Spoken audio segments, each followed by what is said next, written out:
Imagine un homme, un simple moment de colère, et en une seconde, sa vie bascule dans l'horreur. Kofi n'était pas un criminel, il était juste un fils. Mais cette nuit-là, il a commis l'irréparable. Il a tué sa propre mère. Fuir, se cacher, prier, rien ne pouvait effacer son crime, jusqu'au jour où il a reçu un message venu de l'au-delà. Ce que Kofi va découvrir va changer sa vie, et peut-être la tienne aussi. Reste jusqu'à la fin, car cette histoire te laissera sans voix.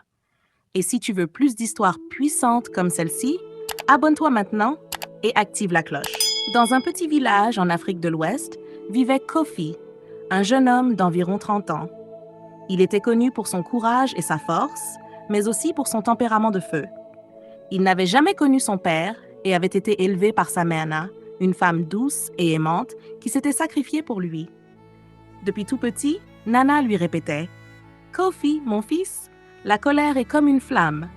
Si tu ne l'éteins pas, elle brûlera tout sur son passage, même ceux que tu aimes. » Mais Kofi n'écoutait pas toujours. Il était fort, il se croyait invincible. Un jour, alors qu'il avait perdu un combat de lutte contre un guerrier du village voisin, il rentra chez lui furieux. Sa mère tenta de le calmer, mais il explosa. « Toi, vieille femme, tu ne sais rien de la vie des hommes forts. » Sa mère le regarda avec tristesse. Elle savait que son fils se battait contre un démon intérieur, mais elle ne pouvait pas le sauver seule. L'appel à l'aventure, un événement déclencheur. Un soir, après une dispute sur le mariage, car Kofi refusait d'épouser la femme que sa mère lui conseillait, il entra dans une rage incontrôlable. La nuit était sombre, les étoiles semblaient s'être cachées. Sous l'emprise de la colère, Kofi poussa violemment sa mère qui tomba contre une pierre tranchante. Le silence envahit la case. Nana ne bougeait plus. Kofi recula, tremblant. Il venait de faire l'impensable. « Maman ?»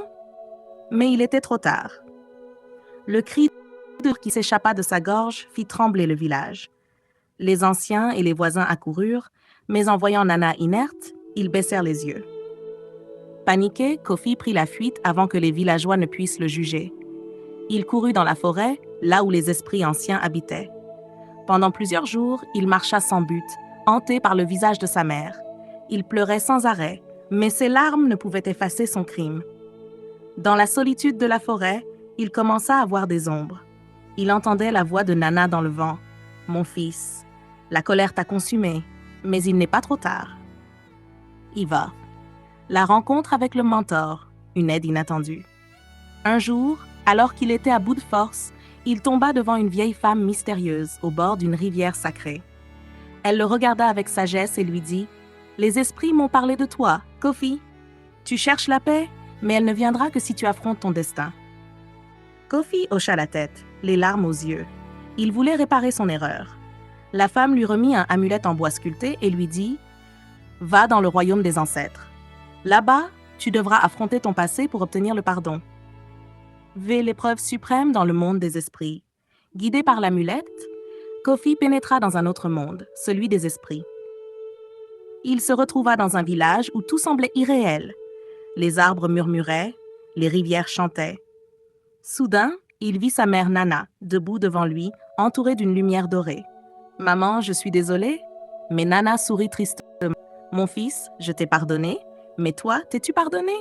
D'un coup, des créatures sombres surgirent. Elles représentaient sa colère, sa culpabilité et sa peur. Kofi devait les affronter. Le combat fut long. Chaque démon le frappait avec ses regrets, ses remords. Mais à chaque coup, il se souvenait des paroles de sa mère. « La colère ne doit pas te contrôler, Kofi. » Avec un dernier cri, il brandit l'amulette et les ombres disparurent.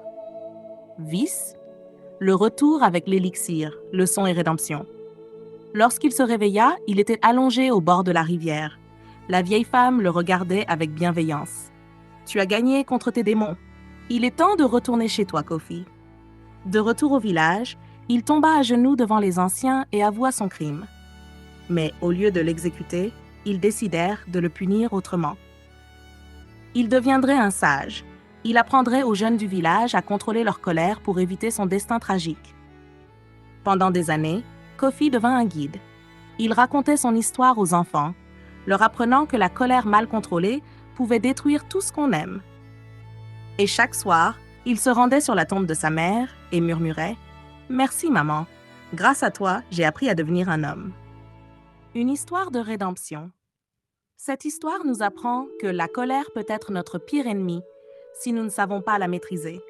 Mais elle montre aussi que le pardon et la rédemption sont possibles, même après les pires erreurs. Et c'est ainsi que Kofi, autrefois consumé par la colère et le remords, est devenu un homme de sagesse, transformant sa douleur en leçon pour les générations futures. Mais maintenant, je veux te poser une question. Et toi, as-tu déjà laissé la colère te contrôler? Crois-tu que le pardon peut vraiment guérir une âme brisée? Dis-moi en commentaire ce que tu en penses. Si cette histoire t'a touché, si elle t'a fait réfléchir, alors abonne-toi maintenant et active la cloche pour ne rater aucune autre histoire comme celle-ci. Partage cette vidéo avec ceux qui ont besoin d'entendre cette leçon de vie. Merci d'avoir regardé jusqu'au bout. On se retrouve très bientôt pour une nouvelle histoire puissante.